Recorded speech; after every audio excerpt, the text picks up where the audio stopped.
I'm a human too. I have a family. I have 2 kids who are devastated by these comments. And so all I'll say is just, it's obvious. I think what people need to understand, we need great leadership in this time across all levels. WNBA finals. And so I'll leave it there. I mean, I'm just obviously disheartened. Christmas morning 2025 was supposed to be quiet. The sports world was meant to slow down, attention drifting toward the NFL, the NBA Christmas slate, or anything that didn't involve another WNBA headline. For Commissioner Cathy Engelbert, that silence wasn't just welcome, it was necessary. The league had just wrapped one of its most watched seasons ever, but it came with non-stop controversy, locker room tension, and debates that never seemed to cool off. Leadership needed breathing room. They didn't get it.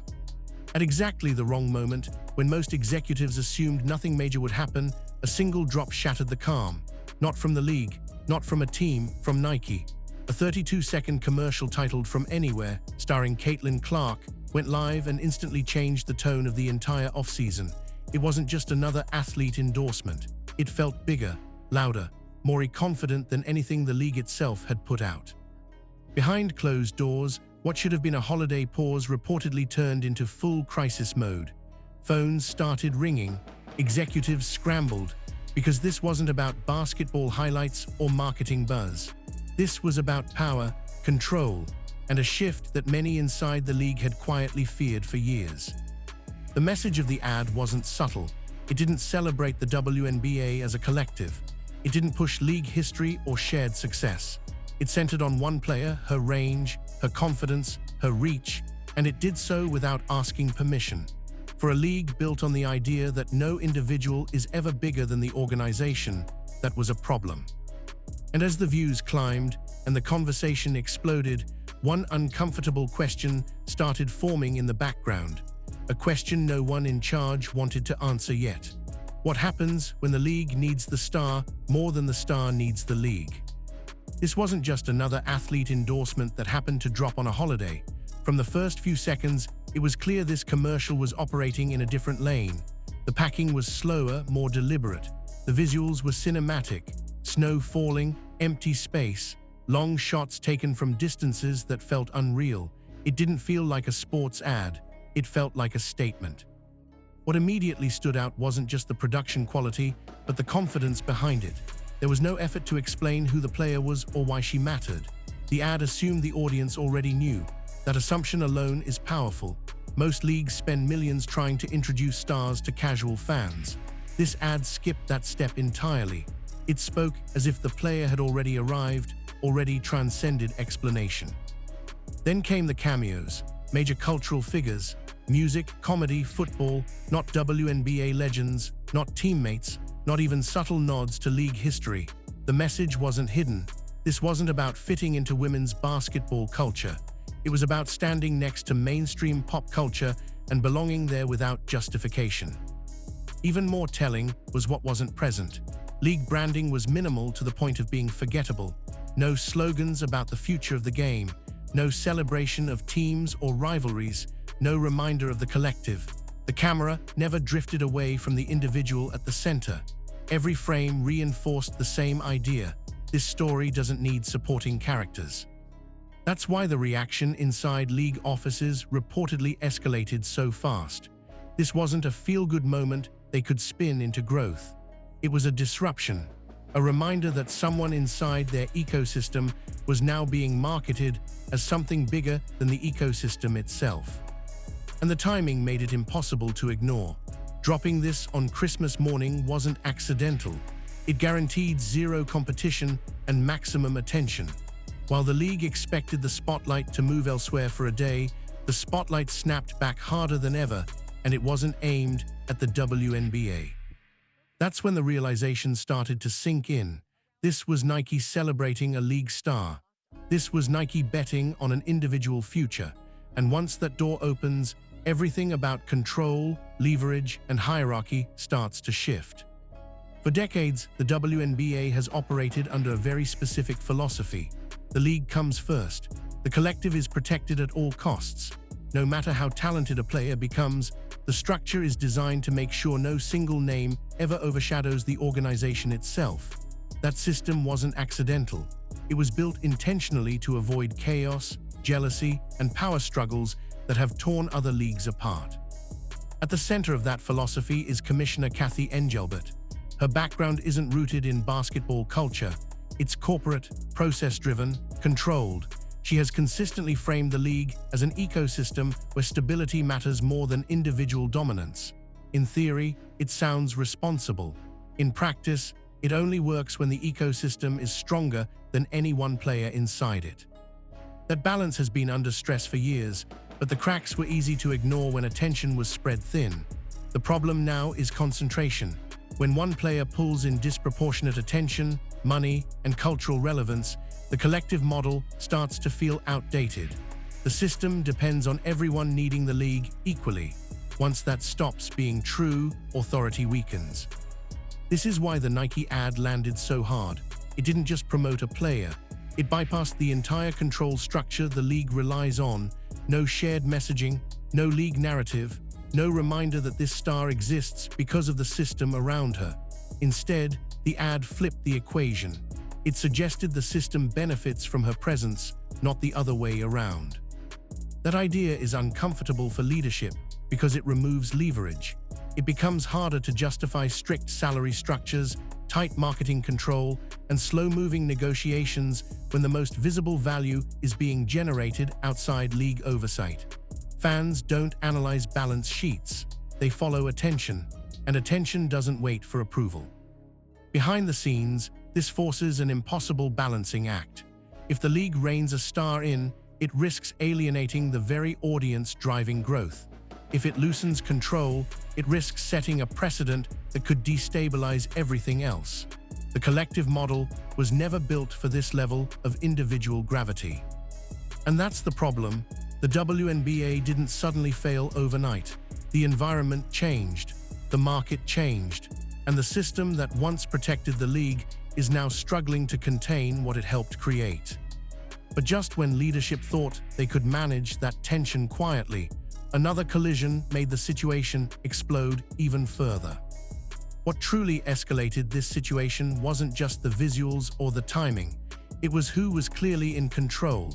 Nike didn't position this campaign like a partnership. It felt like a declaration. The brand wasn't waiting for league alignment, approvals, or coordinated messaging. They moved on their own terms, and that alone sent shockwaves through the league. For years, major endorsements involving WNBA stars have followed a familiar pattern. The league stays visible. The messaging reinforces the broader product. Even when a player shines, the spotlight usually loops back to teams, history, and league identity. This time, that formula disappeared. The WNBA branding was barely noticeable, if it appeared at all. No callbacks, no shared credit, just a clean, uninterrupted focus on Caitlin Clark. That absence mattered more than anything else. It suggested that Nike didn't see the league as necessary to sell the story. Reports and industry chatter have suggested that this campaign was designed to operate independently, targeting a global audience that follows Clark regardless of where she plays. Whether that was intentional or not, the perception was unavoidable. Nike was betting on the individual, not the institution. And perception is everything in moments like this. Once sponsors demonstrate they can extract massive value without leaning on league infrastructure, the balance of power shifts.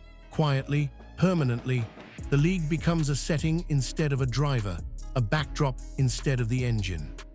This is what reportedly rattled leadership the most. It wasn't jealousy, it was realization. If Nike can bypass the league today, what stops other brands from doing the same tomorrow? What happens when the biggest checks, the loudest campaigns, and the most influential moments are happening outside league control? From a business standpoint, it creates a dangerous precedent.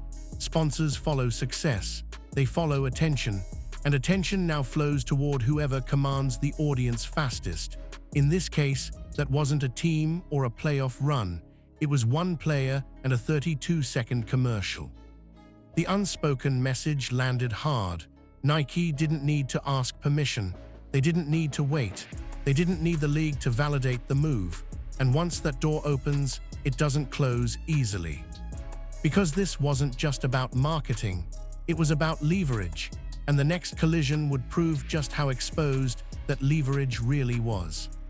Just as league leadership was trying to steady the ship, another pressure point hit at the worst possible time.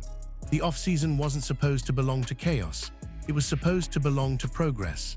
Enter the unrivaled league, a new 3-on-3 project founded by Breena Stewart and Nafisa Collier, built around a simple idea: give elite players more control, more equity, and more money without leaving the country during the off-season. Publicly, Commissioner Cathy Engelbert supported it. She framed Unrivaled as a smart evolution, a solution to the long-standing problem of players having to go overseas to maximize their income. Privately, though, there was one name everyone wanted attached to the project: Caitlin Clark. Her involvement would legitimize the league overnight. Ratings, sponsors, attention, everything would follow. Reports claim the offer was massive, over $1 million for a limited commitment. For context, that number dwarfed her WNBA salary and signaled just how badly her presence was desired. But Clark said no. She declined the offer, no public drama, no explanation tour, just a quiet decision to step back, rest, and stay out of the spotlight, at least temporarily. That alone unsettled people, but what happened next poured gasoline on the situation. The Nike commercial dropped right as Unrivaled was gearing up for its launch. Within hours, the comparison became unavoidable. While the new league worked to introduce its roster and vision, Clark's 32-second ad exploded online. The numbers weren't close. Within a day, the commercial reportedly pulled in multiple times the attention of Unrivaled's entire rollout. Inside league circles, that contrast hit hard. It shattered a comforting narrative that Clark needed alternative platforms like Unrivaled to maintain relevance. The data suggested the opposite. She didn't need another league.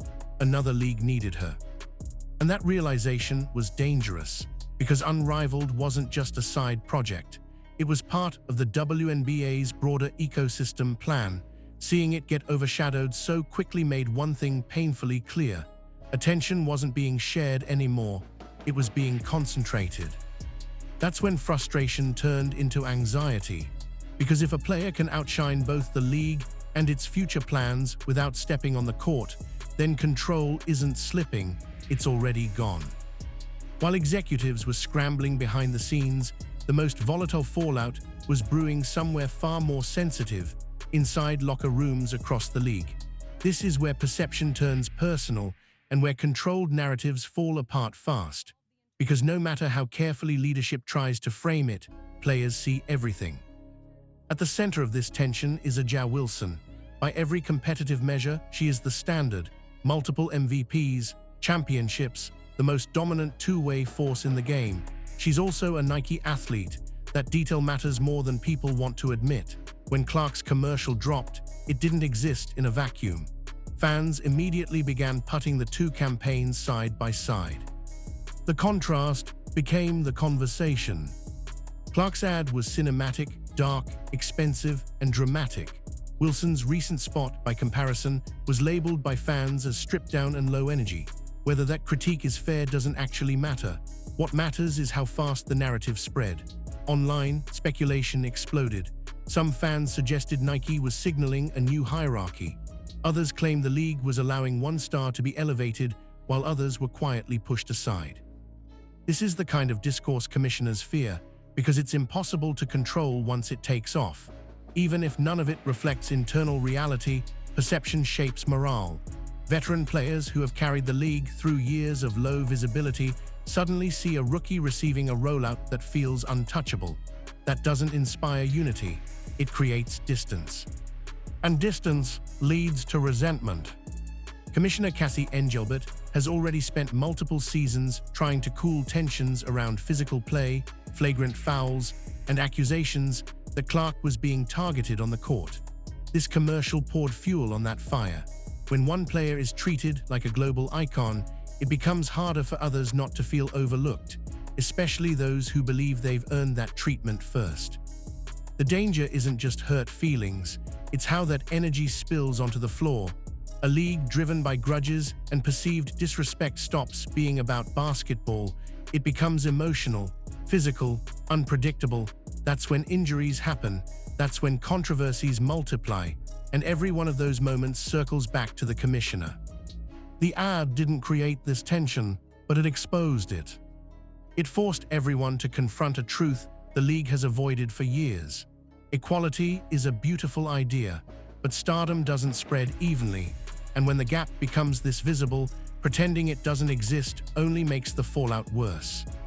And just when it seemed like things couldn't get more complicated, another message hidden inside the commercial made the divide even deeper. What made this moment cut even deeper wasn't just who was featured in the commercial, it was who wasn't. For decades, the WNBA has been deliberate about honoring its lineage. Major campaigns usually include nods to the pioneers who built the league. Legends are brought in to pass the torch, to signal continuity, respect, and shared history. That tradition matters deeply to longtime players, alumni, and the people who protected the league when no one else would. This time, that entire framework was missing. There were no historic callbacks, no symbolic handoff, no acknowledgement of the players who laid the foundation. Instead, the commercial surrounded Caitlin Clark with mainstream male cultural icons, music stars, NFL figures, comedy powerhouses. The message was subtle but unmistakable. This wasn't about carrying the league forward, it was about stepping outside of it. That choice struck a nerve. To many veterans and former players, it felt like a bypass, not just of tradition, but of respect. The WNBA has always emphasized that its stars are part of a shared story. This campaign rejected that idea. Clark wasn't framed as the next chapter. She was framed as something separate, operating on a level that didn't require historical validation. From a branding perspective, it was bold. From a cultural perspective, it was explosive. Commissioner Cathy Engelbert understands why this matters. The league's credibility isn't just built on current stars, it's built on buy-in from the past. Former players are gatekeepers of legitimacy. They shape media narratives, influence fans, and help maintain unity across generations. When a new face of the league appears to leapfrog that lineage, it creates a fracture. On one side are newer fans drawn almost exclusively to Clark. On the other are longtime supporters who care deeply about legacy, struggle, and continuity. The commercial didn't try to bridge that gap, it widened it. And that puts the commissioner in an impossible position. She needs veterans to feel valued. She needs legends aligned with the league's direction. But she also can't deny the market reality driving Clark's rise. Ignoring that reality risks stagnation. Embracing it risks alienation. The campaign forced a choice without asking permission. It made clear that the future might not wait for the past to sign off. And once that realization sinks in, the conflict stops being theoretical. It becomes structural. And just when leadership thought this divide could be managed quietly, old wounds resurfaced and made everything feel personal again. This situation didn't explode in a vacuum. The reason it feels so personal, so volatile, is because it reopened wounds that never fully healed. For Commissioner Cathy Engelbert, the Nike commercial collided directly with a history of tension between league leadership and its players. In late 2025, backlash flared after reports emerged about a closed-door meeting where Engelbert allegedly told players they should be grateful for the media rights deal she helped secure. While some accounts of that conversation vary, the perception stuck. Many players felt the comment came across as dismissive, as if financial progress justified ongoing sacrifices. Even after public clarifications and attempts to soften the message, the damage was done. That moment became symbolic. It reinforced a long-standing belief among players that the people running the league didn't fully understand the grind required to keep it alive. It wasn't just about money. It was about respect, about who held the power and who was expected to quietly accept it. The Nike ad quietly flipped that dynamic without saying a word. It showed a player generating massive value outside league control. No gratitude required, no approval needed, just results, millions of views, global attention, corporate backing that dwarfed anything the league could offer on its own. The contrast was brutal. When a league asks players to be patient, while a single sponsor showcases one athlete with blockbuster production, the imbalance becomes impossible to defend. The visual alone becomes an argument. It says more than any negotiation talking point ever could. It shows where the real leverage lies. This is where Engelbert's authority takes the biggest hit. Commissioners rely on belief that the system works, that progress is coming, that leadership is acting in the player's best interests. When the system looks small next to an individual's earning power, belief erodes. Behind the scenes, this reportedly triggered uncomfortable conversations with owners and executives.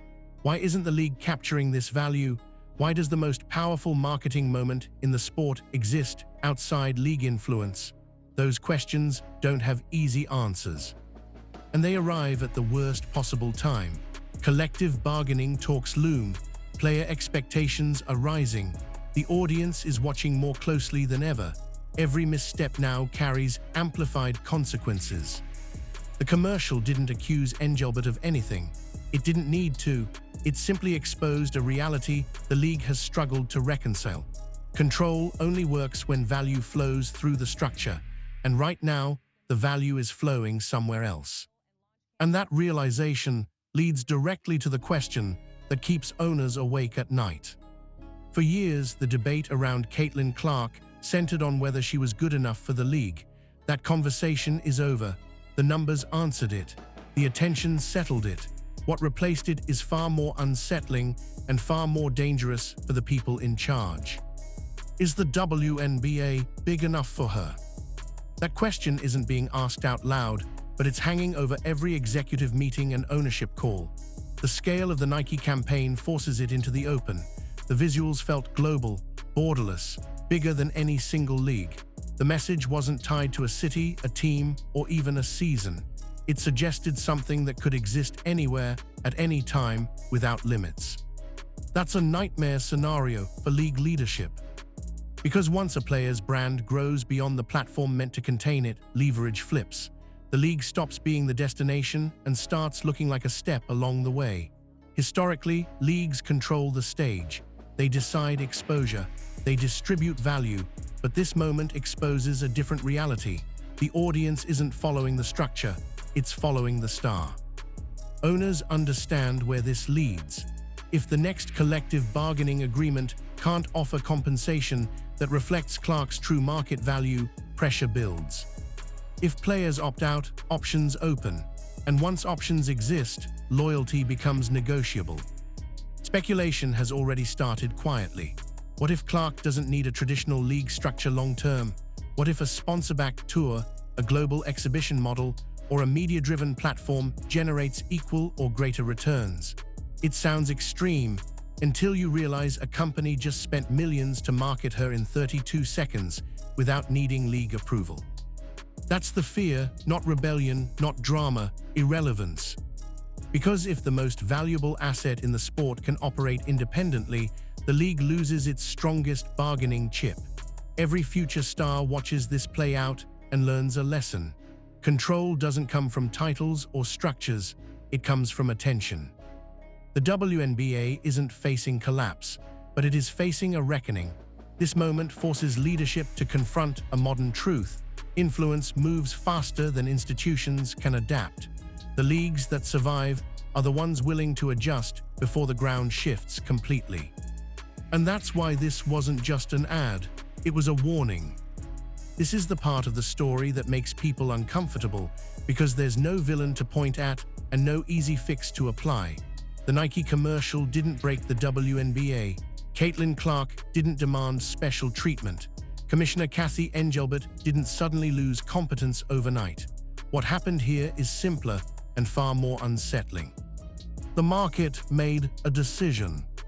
Attention followed the player, money followed attention, and once that sequence starts, institutions don't get to control the outcome anymore. They can only react to it. That's where the league finds itself now, not managing growth, but managing pressure. Not planning 5 years ahead, but trying to keep pace with something that's already moving faster than its structure allows. This moment exposed a reality the WNBA has danced around for years. Fans don't fall in love with systems, they fall in love with stars. And when one star becomes the gravitational center of the entire sport, Pretending the collective model still functions the same way becomes impossible. The 2026 season won't just be about wins and losses, it will be about leverage, about whether the league can evolve quickly enough to align itself with the value its players generate, or whether it continues to lag behind while outside forces capitalize on that gap. Every decision from this point forward carries weight, because another misstep doesn't just cause backlash, it accelerates irrelevance. This saga is bigger than one commercial or one holiday release. It's a preview of how modern sports operate when influence moves faster than institutions can adapt. Some leagues adjust, others resist. History shows which ones survive. The shift is already happening. The only question left is whether the WNBA meets it head-on or gets left reacting to it after the fact.